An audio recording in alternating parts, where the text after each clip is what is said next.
Today on Government Matters, the Navy should look back 40 years to strategize its future fleet. Representative and retired Navy officer Elaine Luria explains. $80 million coming to boost diversity in the health IT workforce. Two HHS leaders explain where that money will go. And the #1 story of the week, a tough job ahead for the new leader of the Office of Personnel Management. Two management veterans tell you what she's up against. Government Matters starts right now. From Washington, D.C. and around the world, this is Government Matters with Francis Rose. Thanks for watching the weekend edition of Government Matters, the only show covering the latest news, trends, and topics that matter to the business of government. I'm your host, Francis Rose. The new Navy shipbuilding plan plots out a fleet that could wind up anywhere from 320 to more than 500 ships.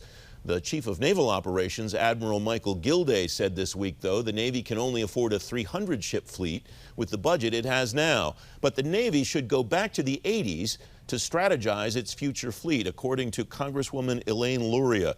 She's vice chair of the House Armed Services Committee and a retired Navy surface warfare officer. She's writing about naval fleet strategy in war on the rocks. Madam Vice Chair, welcome. It's great to have you on the program. You write in this piece, I've sought to determine the Navy's current global maritime strategy. What I've discovered is that it does not exist. That sounds like a tremendous problem, Madam Vice Chair. Well, you know, as a lawmaker and as one who has to make these tough decisions on how we spend taxpayer dollars to defend our nation, I feel that, you know, the Navy has a goal. They have a goal of 355 ships. That includes 11 aircraft carriers. But truly there isn't a strategy where they can come explain to Congress, to the American people, the importance of our Navy and the importance of forward presence overseas, the emerging and urgent threat that we need to respond to relative to Chinese activities in the Western Pacific, the South China Sea. And I think it's time to go back to like Secretary Lehman did under the Reagan administration and really have a global strategy that the administration, that Congress, that the American people are behind to build the Navy that our nation needs. What was most striking to me about the explanation that you gave in this piece about what happened in the 1980s under Secretary Lehman was this. The strategy document, the 80s maritime strategy, developed in just 3 weeks using briefing slides and speaking notes. It takes a lot longer than that to develop anything in the Pentagon now, it seems. Am I reading it wrong?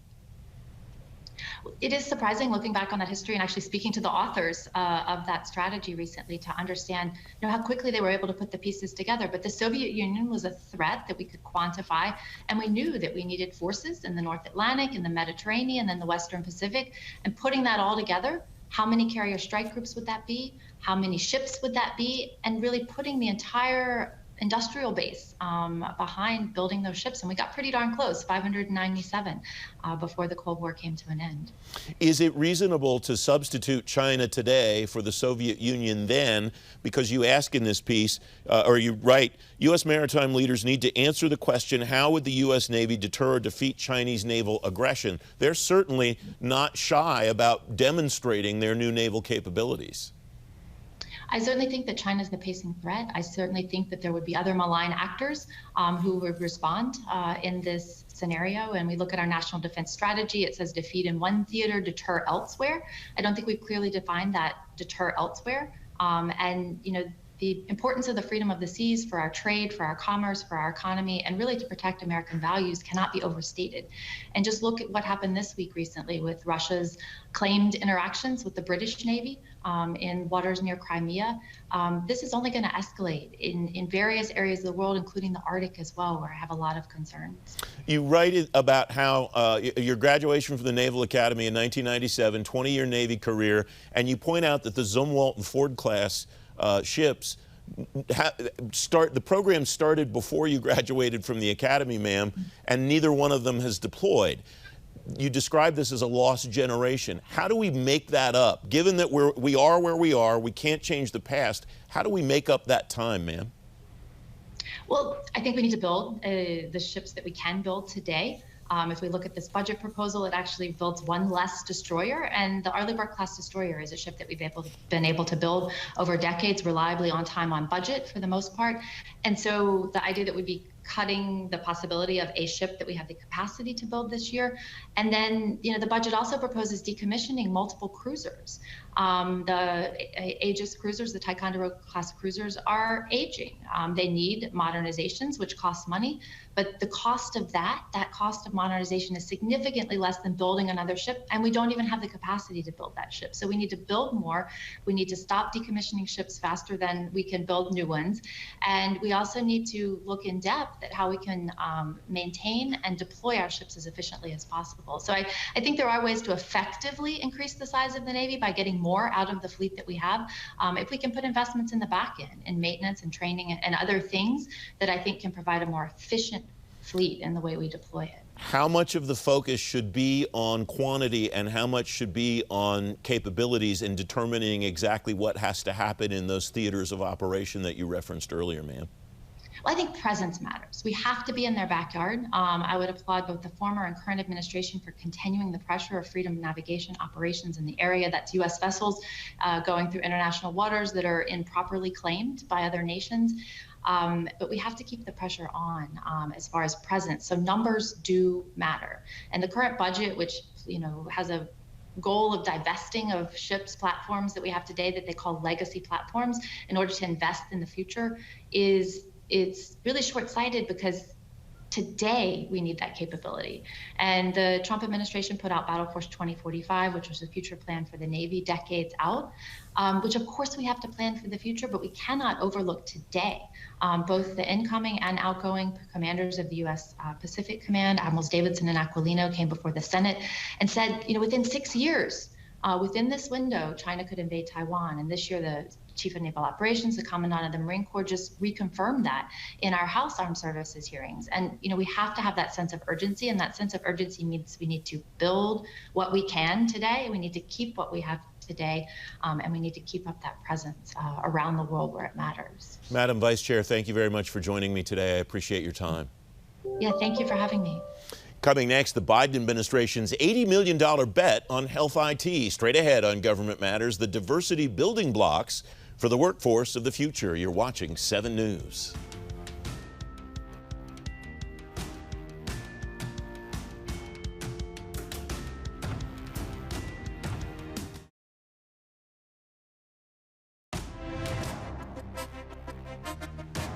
Welcome back. The Department of Health and Human Services will spend $80 million on public health IT people. The funding initiative focuses on the diversity of the health IT workforce. Lisa Lewis is Deputy National Coordinator for Operations and Chief Operating Officer, the Office of the National Coordinator for Health Information Technology. Elise Sweeney-Anthony is Executive Director for the Office of Policy at the Department of Health and Human Services. Ladies, welcome. Thanks for coming on the program. Lisa, I start with you. This is the Public Health Informatics and Technology Workforce Development Program. What do you want to develop through this program, Lisa? We are looking to strengthen the public health informatics and technology workforce that is available across the nation. We are working to train 4,000 new public health workers, specifically in informatics and technology. Elise, welcome. Thanks for joining me today. What will those people do, and where are you going to try to find them? Thank you so much. It's a pleasure to be here. So the Public Health Informatics and Technology Workforce Development Program, or FIT, is really focused on identifying workforce components that are focused on those two fields, informatics and technology. Public health workers are critically important, as we know, to our landscape. It's critically important to our public health infrastructure and critically important to the overall health of the nation. So what we're focused on is identifying a diverse workforce located primarily looking at minority serving institutions to form and engage in consortiums. If they're not leading the consortium, that they are part of a consortium that's applying for these workforce opportunities. They would essentially be providing training, certificate, or degree level programs focused on those two fields, public health informatics and public health technology, really from a diverse perspective, thereby increasing the diversity of the field overall. Lisa, how are you going to go about identifying these people, and who are going to be the stakeholders that help you identify the candidates? So we have been working across the Department of Health and Human Services for several years to develop strong relationships with the minority serving institutions. And so, as Elise said, we are taking a consortia approach to this program. We are asking minority serving institutions to help us in this area to identify the candidates. We are asking them to be the leads of the consortia. And if they are not the lead and a non-minority serving institution is the lead, that a minority serving institution is part of that consortium. And we also ask that they work with representatives from the public health agencies, either state, county, or local, and with community organizations to engage in finding these candidates and ensuring we meet our goal to train 4,000 public health workers in informatics and technology. Lisa, you stole my question, which is what's the volume like here? So I'll ask you, Lise, how will you measure your success in this program? Is it just the 4,000, or are there other ways that you're going to evaluate as the program proceeds that you're achieving what you want to achieve? Yeah, what we're looking at is a program that really is going to meet the needs of the public health workforce overall. What are the health IT needs that are needed? So some of the requirements and elements of the program focus just on that. We focus specifically on identifying a diverse workforce, on identifying programs that are going to bring in communities, bring in whether it's clinics on the ground or organizations that are working on health disparities, as well as local, state, tribal, companies, or not just companies, but also thinking about those entities, those public health agencies across the landscape from a local level. Is there engagement? Is there engagement on public health infrastructure? Is there engagement on what is needed from an informatics and a technology perspective? I mean, we know from COVID-19 that there's a demonstrated need and importance that is needed regarding data to response efforts. Better data, including data regarding race and ethnicity, really helps in terms of response and identifying where health disparities may exist and where public health resources should be placed as well. So the goal of the program is really going to build out an infrastructure for training around those two fields of informatics and technology that will focus on those elements. We're also looking at sustainability over time. We want to make sure that after the 4-year period of this cooperative agreement, where these training programs are established, that there is also a sustainability factor so that these programs can continue to provide workforce professionals for years to come. Lisa, the way I read this, these 4,000 people, once you identify and train them up, will go into the general public sector health IT workforce. Will there be an opportunity for you to try to recruit them specifically into HHS or other government organizations? Yes, we are always looking for the best and the brightest. Our team at ONC is absolutely amazing. And we compete with private sector as well as state and local government for the best and the brightest informaticists and technologists. So we have a program, the Pathways to Public Service program, that we have been running for several years, along with our minority serving institutions, to do just that, recruit the best and the brightest from these institutions to increase diversity, not just in other parts of government, but also within HHS itself. Lisa and Elise, congratulations on getting this underway. Thank you very much for joining me to talk about it. Thank you. Our pleasure. Thank you. Up next, a new shot to repair the federal workforce. Straight ahead on Government Matters, the multi-year fix that's getting a fresh start and a fresh leader. You're watching 7 News.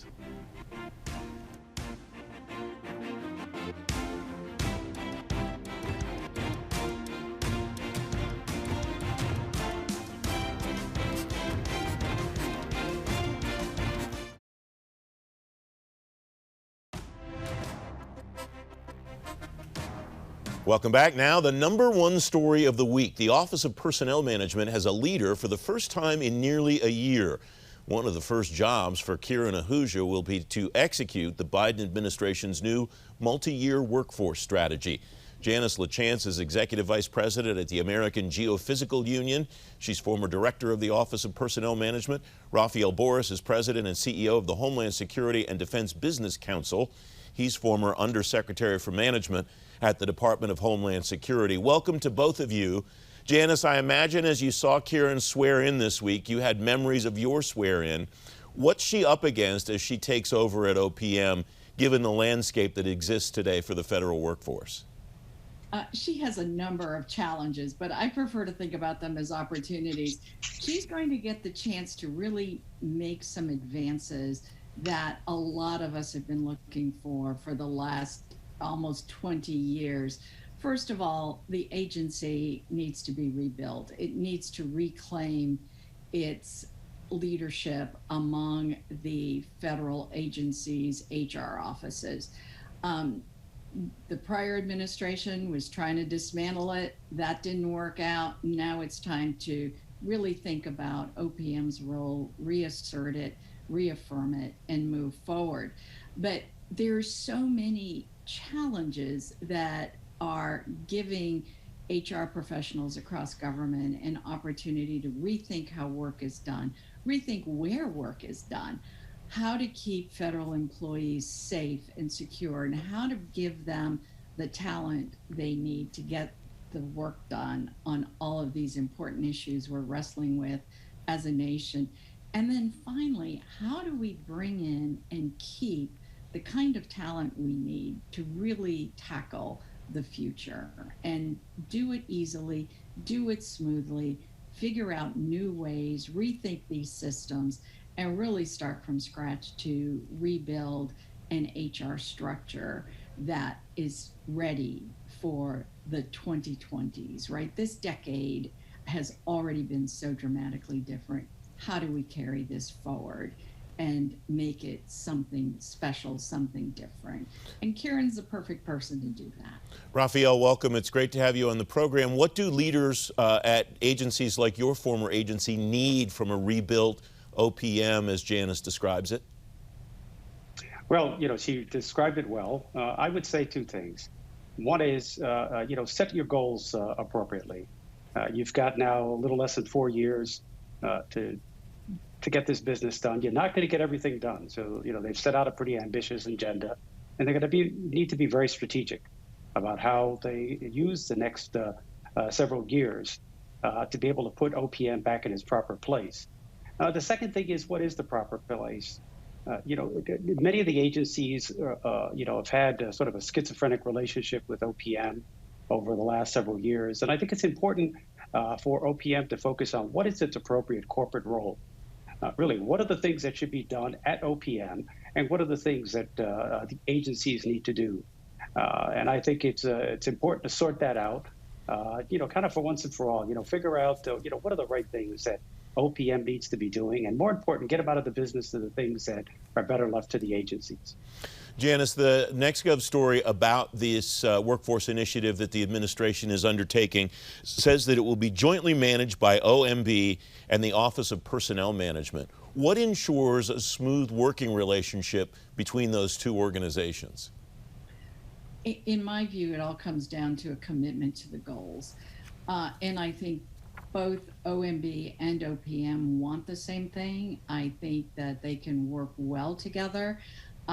Let's take away all of these very traditional competitive issues between the two agencies, and let's focus on the goal. As my colleague said, this is about the goals, and I think that this sort of whole government approach to HR and really thinking it through in a way that is going to bring the right talent to the federal workforce and maintain and keep the right talent is critical. And let's have as many people working on this together. I do think they're going to have a challenge to make sure that all of the departments and agencies across government take this seriously, that they just don't pay lip service to it. So that leadership from OPM, which is the government-wide, enterprise-wide HR operation office policymaker for the entire government, plus what the status that OMB can bring to it, I think can be a winning combination to really break through to some of these issues. Raphael, you posed a rhetorical question about what OPM's corporate role should be across the enterprise of the government. What's the answer to that rhetorical question from the perspective of somebody who's a top manager, not necessarily an HR manager at an agency like DHS? Well, I'm greatly influenced from my time in the private sector. When I worked in a large publicly traded company, it was really clear in terms of what services and support and guidance we got from the corporate, and what flexibility we had as division managers or P&L leads to run our business. And quite frankly, I thought it was a very healthy relationship. I knew when and what I needed to reach out to corporate for. And I think that's what I want to see here in this discussion. And you know, this balance, figuring out the roles and responsibilities between OMB and OPM, you know, exactly what are the functions of OMB in this conversation. That sorting out is going to have to be really clear so that we don't get mixed messages at the agencies. You know, oftentimes the funding decisions dominate oftentimes the movement across the federal agencies. So if OMB plays a very strong role and ties certain initiatives to funding, and it's not in sync with what we're hearing from OMB, that's going to just cause a lot of agencies to think about, you know, how do they get things done by themselves. And that's not a good thing. You want OPM to strongly set some guidance, you know, sort of clear the tracks so that we can move the barriers out of the way and allow the agencies the flexibility to conduct their business, you know, pursuant to those guidelines and those standards that are set by OPM. Rafael Boris, Janice LaChance, thanks very much for joining me. It's great to have you back on the program.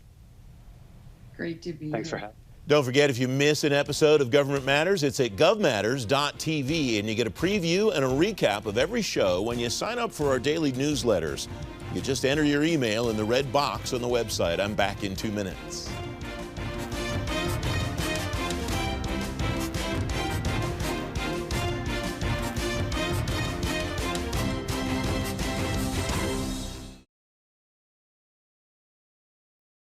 That's the latest from Washington. Join me weeknights at 8 and 11 on WJLA 24/7 News and next Sunday morning at 10:30 on 7 News to stay plugged in on issues that matter to the business of government. Thanks for watching. I'm Francis Rose.